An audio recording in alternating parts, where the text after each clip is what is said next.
Hello，各位香港老友記，大家好啊！我係美食導遊13少，你身邊嘅旅遊專家。今日同大家推介河源溫泉3日遊只需要499蚊，俾到大家一個純 hea 嘅享受。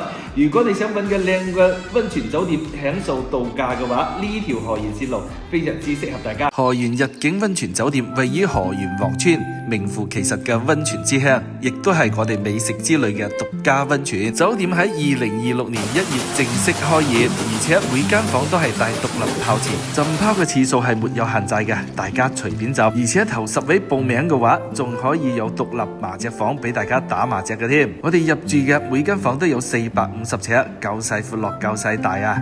而且早餐嘅話，品種都係非常之豐盛嘅。酒店仲有卡拉 OK 房，仲有健身房啊！仲有洗衣間，咁新咁靚嘅溫泉酒店，如果你中意嘅話，麻煩喺評論區留低溫泉呢2個字，我哋將行程信息發送俾你。如果你哋人多嘅話，仲可以選擇我哋嘅別墅房，有6廂3大嘅，獨享3副麻雀，1間 KTV，仲有獨立3個泡池。